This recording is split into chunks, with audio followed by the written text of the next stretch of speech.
G20 के लिए भारत आएंगे फ्रांस के राष्ट्रपति मैक्रोन और 10 सितंबर को रहेंगे दिल्ली में, 10 सितंबर को ही जाएंगे बांग्लादेश। दिल्ली में बोले रक्षा मंत्री राजनाथ सिंह, G20 देश के लिए गौरव का विषय, समिट पर टिकी दुनिया की नजर। दिल्ली में G20 प्री समिट की मीटिंग, फाइनेंस और सेंट्रल बैंक प्रतिनिधियों ने लिया हिस्सा।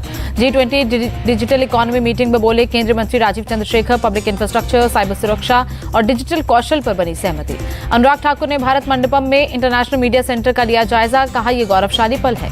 G20 के निमंत्रण पर जयराम रमेश का दावा, प्रेसिडेंट ऑफ इंडिया की जगह प्रेसिडेंट ऑफ भारत के नाम से दिया गया न्योता।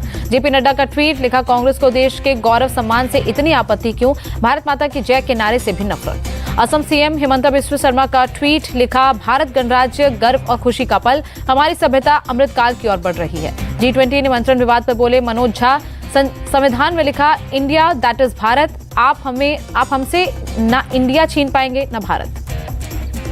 जयराम रमेश के ट्वीट पर बीजेपी का पलटवार, तरुण चुग बोले भारत बोलने और लिखने पर दिक्कत क्यों, बेवजह जानबूझकर पैदा किया जा रहा है भ्रम। भारत के राष्ट्रपति के नाम से न्योते का डीएमके ने किया समर्थन। टीआर बालू बोले इससे किसी को नहीं होनी चाहिए दिक्कत। केंद्रीय मंत्री राजीव चंद्रशेखर बोले कांग्रेस को हर चीज पर आपत्ति, देश का नाम पहले भी भारत था, आगे भी रहेगा। शशि थरूर बोले भारत नाम से कोई संवैधानिक आपत्ति नहीं, सरकार दोनों नाम करे इस्तेमाल। प्रेसिडेंट ऑफ भारत लिखने पर बोले उत्तराखंड के सीएम धामी, ये प्रत्येक भारतीय के लिए गर्व का पल है। कांग्रेस पर यूपी के डिप्टी सीएम केशव प्रसाद मौर्य का पलटवार, जिनको भारत से प्यार नहीं वो उठाएंगे सवाल। इन्विटेशन विवाद पर बोले केजरीवाल, विपक्ष के गठबंधन से घबराई बीजेपी, क्या कल अलायंस का नाम भारत रखने पर देश का नाम बदल देंगे। इंडिया गठबंधन से सहमे पीएम मोदी, संविधान बदलने की हद तक गए, कांग्रेस सांसद प्रमोद तिवारी का बयान।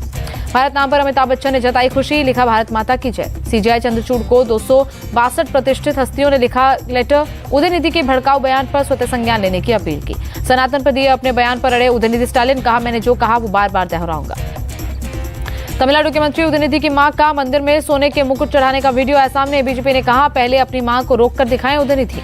उदयनिधि के बयान को लेकर असम के सीएम ने किया सवाल, पूछा मुसलमानों या ईसाइयों के बारे में ऐसा बयान दूं तो अभिव्यक्ति की आजादी मानेगी कांग्रेस। उदयनिधि स्टालिन की टिप्पणी को लेकर राजनाथ सिंह ने आईएनडीआई गठबंधन पर बोला हमला, कहा सनातन धर्म के अपमान के लिए माफी मांगनी चाहिए। राजनाथ ने कांग्रेस के सीनियर नेताओं से किया सवाल, पूछा सनातन धर्म के बारे में आपकी सोच क्या है। उदयनिधि स्टालिन के बयान पर जगत गुरु रामानुजाचार्य का बयान, सब मजहब सनातन से उत्पन्न, सनातन की जड़ कोई नहीं काट पाया। उदयनिधि पर भड़के अयोध्या के संत परमहंस आचार्य, सिर काटने पर 10 करोड़ से भी ऊपर बढ़ा दूंगा इनाम। चेन्नई में सीएम स्टालिन के बेटे और मंत्री उदयनिधि की सुरक्षा सख्त, विवादित बयान के बाद बढ़ाई गई सुरक्षा। उदयनिधि और प्रियंक खड़गे पर बोले नरोत्तम मिश्रा, ये सब टुकड़े टुकड़े गैंग के लोग सनातन तोड़ने में लगे हुए हैं, किसी को भी किसी के धर्म पर नहीं करना चाहिए कोई कमेंट। उदयनिधि के बयान पर बोले रामगोपाल यादव। केंद्रीय मंत्री अर्जुन मुंडा का बयान, उदयनिधि का बयान उनकी मानसिक स्थिति का उदाहरण। डीएमके के गठबंधन साथी केएमडीए के महासचिव का बयान, डीएमके को हिंदुओं के खिलाफ प्रोजेक्ट करने में लगी बीजेपी। महाराष्ट्र के जालना में भूख हड़ताल पर मनोज जरांगे पाटिल, मराठा आरक्षण की मांग तेज। महाराष्ट्र में नेता विपक्ष विजय वडेट्टीवार की मांग, गृह मंत्रालय और जालना के अधिकारियों का हो नार्को टेस्ट। पंकजा मुंडे ने जालना में हुई घटना पर जताया दुख, बोली मामले की निष्पक्ष जांच होनी चाहिए। बीजेपी ने उदयनिधि की तुलना हिटलर से की, लिखा हिटलर ने यहूदियों का किया नरसंहार, स्टालिन सनातनियों के नरसंहार की बात कर रहे हैं। मध्य प्रदेश के जबलपुर एयरपोर्ट पर गृह मंत्री अमित शाह का स्वागत, सीएम शिवराज सिंह चौहान ने भेंट किया फूलों का गुलदस्ता। एमपी के मंडला में बोले गृह मंत्री अमित शाह, बीजेपी ने किया हर क्षेत्र में विकास, हर वर्ग को सामाजिक आर्थिक सुरक्षा प्रदान की। 2024 चुनाव के लिए कांग्रेस ने इलेक्शन कमेटी गठित की, खड़गे के साथ सोनिया और राहुल गांधी का नाम शामिल। जयपुर में कांग्रेस मीटिंग में बवाल, विधायक पद के दावेदार अफजल ने ब्लॉक कांग्रेस अध्यक्ष गुलाम मुस्तफा का किया विरोध। अफजल और गुलाम मुस्तफा के समर्थक भिड़े, दोनों पक्षों में जमकर मारपीट, अपने अपने गुट के समर्थन में नारेबाजी। जयपुर में लगे भारत माता की जय के नारे, भड़की कांग्रेस पर्यवेक्षक आराधना मिश्रा ने रुकवाई नारेबाजी।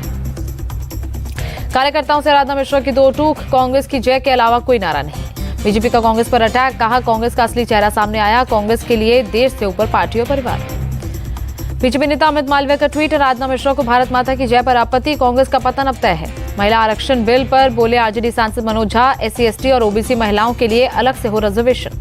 घोसी उपचुनाव पर बीजेपी उम्मीदवार दारा सिंह का दावा, भारी बहुमत से मिली जीत, जनता ने बना लिया है मन। उपचुनाव पर बोले UP Congress chief Ajay Rai, BJP उम्मीदवार के प्रति लोगों में अच्छा भाव नहीं, लोगों में बीजेपी के लिए आक्रोश। नीमच में रेल मंत्री अश्विनी वैष्णव का कांग्रेस पर हमला, कांग्रेस की सरकार में हर क्षेत्र में मध्य प्रदेश के साथ सौतेला व्यवहार हुआ। वन इलेक्शन पर बोले मौलाना तौकीर रजा, केंद्र सरकार को आगामी राज्यों के चुनाव में हार का डर है, जल्द कराए जा सकते हैं लोकसभा चुनाव। बिहार में सीएम नीतीश का एक और यू टर्न, सरकारी स्कूलों में छुट्टियों में कटौती का आदेश वापस लिया। आरजेडी नेता शिवानंद तिवारी का स्कूल छुट्टी पर बयान, जिसे पढ़ाई से मतलब नहीं वही कर सकता है छुट्टी में कटौती का समर्थन। जेडीयू का सवाल, बीजेपी नेता यूपी में छुट्टियों की मांग क्यों नहीं करते, यूपी में बिहार से काफी कम मिलती हैं छुट्टियां। बेंगलुरु में पूर्व सीएम कुमारस्वामी से मिले बीजेपी नेता नलिन कतील, अस्पताल से डिस्चार्ज होने पर घर जाकर की मुलाकात। एमपी में पूर्व सीएम कमलनाथ का ट्वीट, लिखा गुजरात के बोटाड में हनुमान जी की मूर्ति की गई खंडित, शाह ने एक शब्द नहीं बोला। तेलंगाना सीएम की बेटी और एमएलसी के कविता का सभी दलों को लेटर, संसद के स्पेशल सेशन में महिला आरक्षण बिल को वापस कराने की मांग। लखनऊ में सीएम योगी ने कंप्यूटर ऑपरेटर्स को बांटे नियुक्ति पत्र, अल्पसंख्यक तथा प्राविधिक शिक्षा विभाग के लिए किए गए नियुक्त। कार्यक्रम में बोले सीएम योगी, अपराधियों को खत्म कर सुरक्षित समाज का कर रहे निर्माण, गरीबों को मिल रहा योजनाओं का लाभ। स्वामी प्रसाद मौर्य के बयान पर यूपी के मंत्री स्वतंत्र देव सिंह का पलटवार, माहौल बिगाड़ने की कोशिश न करे, यूपी में अब कानून का राज है। बीजेपी सांसद हरनाथ सिंह यादव की मांग, अंग्रेजों ने गाली के तौर पर दिया शब्द इंडिया, देश का नाम भारत करना चाहिए। पीडीपी के राज्यसभा सांसद मीर मोहम्मद फयाज का ऐलान, पारिवारिक कारणों से एक्टिव राजनीति से बनाई दूरी। ग्लोबल फिनटेक फेस्ट के चौथे संस्करण का उद्घाटन, वित्त मंत्री निर्मला सीतारमण बोली 10 करोड़ हुए डीमैट अकाउंट्स। लखनऊ में दिनेश शर्मा ने राज्यसभा के लिए नामांकन भरा, सीएम योगी और कई बड़े नेता रहे साथ। जयपुर में विश्वविद्यालय महारानी महाविद्यालय में संवाद कार्यक्रम, उपराष्ट्रपति जगदीप धनखड़ ने छात्राओं से की बात। उपराष्ट्रपति जगदीप धनखड़ बोले, वो दिन दूर नहीं जब संसद और विधानसभाओं में महिलाओं को पर्याप्त प्रतिनिधित्व मिलेगा।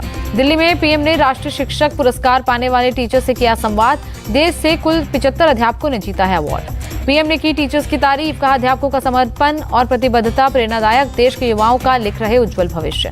गोवा की राजधानी पणजी में शिक्षक दिवस समारोह, सीएम प्रमोद सावंत हुए शामिल। गांधीनगर में सर्वश्रेष्ठ शिक्षक पुरस्कार वितरण समारोह, सीएम भूपेंद्र पटेल ने टीचर्स को किया सम्मानित। पटना विश्वविद्यालय में शिक्षक सम्मान समारोह, पैर फिसलने से गिरे सीएम नीतीश, सुरक्षा अधिकारियों ने संभाला। बागेश्वर धाम के पीठाधीश्वर पंडित धीरेन्द्र शास्त्री ने ही अनस अंसारी को चुनौती, कहा हम बरेली आएंगे और वहीं से तुम्हारी ठठरी बांधेंगे। हाफिजगंज के रहने वाले अनस अंसारी ने दी थी बाबा बागेश्वर को जान से मारने की धमकी, सोशल मीडिया पर रविवार को धमकी पोस्ट की थी। बाबा बागेश्वर ने दिया अनस अंसारी को जवाब, कहा यदि तुम्हारे हाथों में हमारी मौत लिखी होगी तो हमें सहज स्वीकार है। हिंदू संगठन के कार्यकर्ताओं ने धमकी को किया ट्वीट, अनस के खिलाफ कार्रवाई की मांग की। बरेली में बाबा बागेश्वर को धमकी देने वाले अनस को जमानत, कोर्ट से मिली बेल। दिल्ली में 400 इलेक्ट्रिक बसों की शुरुआत, एलजीबी सक्सेना और सीएम केजरीवाल ने बसों को हरी झंडी दिखाकर रवाना किया। इलेक्ट्रिक बसों के लोकार्पण पर बोले सीएम केजरीवाल, इस साल के आखिर तक दिल्ली में होंगे 1900 इलेक्ट्रिक बसें। दिल्ली में कृषि भूमि के सर्कल रेट बढ़ाने का एलजी सीएम में ठनी, उपराज्यपाल ने लौटाई केजरीवाल सरकार की फाइल। जम्मू कश्मीर के रियासी में सुरक्षा बलों की कामयाबी, मुठभेड़ में 2 आतंकी ढेर, इलाके में सर्च ऑपरेशन जारी। पुलिसकर्मी के घर में घुसे थे आतंकी, चालाकी से सुरक्षा बलों को दी सूचना, लॉन्च किया गया ऑपरेशन। यूपी में 8 जगहों पर एनआईए की रेड, प्रयागराज, वाराणसी, आजमगढ़ समेत कई जिलों में छापे, नक्सल कनेक्शन को लेकर तलाशी। एमपी के पन्ना में बस यात्रा के दौरान आदिवासी युवक की पिटाई, पुलिस ने एक आरोपी को पकड़ा, बाकी तलाश जारी। मऊ के डीएम को सोशल मीडिया पर धमकी, आरोपी ज्योति यादव के खिलाफ मुकदमा दर्ज, घोसी उपचुनाव को लेकर दी थी धमकी। लखनऊ के केजीएमसी में भर्ती घायल महिला हेड कांस्टेबल से मिले आला अधिकारी, अयोध्या में सरयू एक्सप्रेस में मिली थी घायल। अयोध्या मामले पर special DG law and order Prashant Kumar का बयान, महिला कांस्टेबल की सेहत में सुधार, सेक्सुअल क्राइम का सबूत नहीं। सूरत में 5 करोड़ रुपए से अधिक कीमत के हीरे लूट के आरोपी 3 घंटे में पकड़े गए। हीरे की लूट की घटना से शहर में मची थी सनसनी। कार से आए 5 लुटेरों ने कुरियर सर्विस के कर्मचारियों को पिस्टल दिखाकर वारदात को अंजाम दिया था। जिस थैले में हीरे रखे गए थे उसमें जीपीएस लगा था। पुलिस ने जीपीएस ट्रैकर से बदमाशों को दबोचा। सवाई माधोपुर में मुहर्रम के 40वें दिन निकाले जा रहे ताजिया जुलूस के दौरान हादसा, बेकाबू पिकअप ने लोगों को मारी टक्कर, 7 लोग घायल।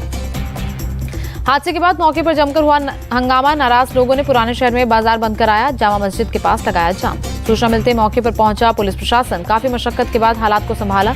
हिरासत में पिकअप चालक, हादसे के वक्त नशे में था चालक। देश की बिजली की खपत में पिछले साल की तुलना में 16% की बढ़त, अगस्त में 151 अरब 66 करोड़ यूनिट की खपत दर्ज। अब यूपीआई से होगा डिजिटल रुपए का लेन देन, एसबीआई ने ग्राहकों को दी सौगात। योगेश बहादुर खुरानिया बीएसएफ के स्पेशल डीजी बनाए गए, वेस्टर्न कमांड चंडीगढ़ में संभाला चार्ज। सूरत के आर्किटेक्ट विपुल ने बनाई पीएम मोदी की तस्वीर, 7200 हीरे जड़ी तस्वीर जन्मदिन पर करेंगे भेंट। अमृतसर में आर्टिस्ट ने बनाई यूएस प्रेसिडेंट बाइडेन की पेंटिंग, 7 बाय 5 फीट की बनाई। हैंडमेड तस्वीर। श्री कृष्ण जन्माष्टमी के मौके पर मथुरा में सजा बाजार। कान्हा जी के वस्त्र से लेकर गोपाल जी की मूर्तियों की डिमांड बढ़ी। वनडे क्रिकेट वर्ल्ड कप के लिए टीम इंडिया का ऐलान। रोहित शर्मा होंगे कप्तान, हार्दिक पांड्या उप कप्तान। केएल राहुल की टीम में वापसी। बैटिंग में विराट, शुभमन, श्रेयस, ईशान, सूर्य कुमार यादव पर होगा दारोमदार। शमी, बुमराह, सिराज, शार्दुल ठाकुर संभालेंगे तेज गेंदबाजी की कमान। स्पिन के लिए रविंद्र जडेजा, कुलदीप यादव और अक्षर पटेल को मौका। नीरज चोपड़ा को स्विट्जरलैंड टूरिज्म ने किया सम्मानित, उनकी उपलब्धियों का मनाया जश्न।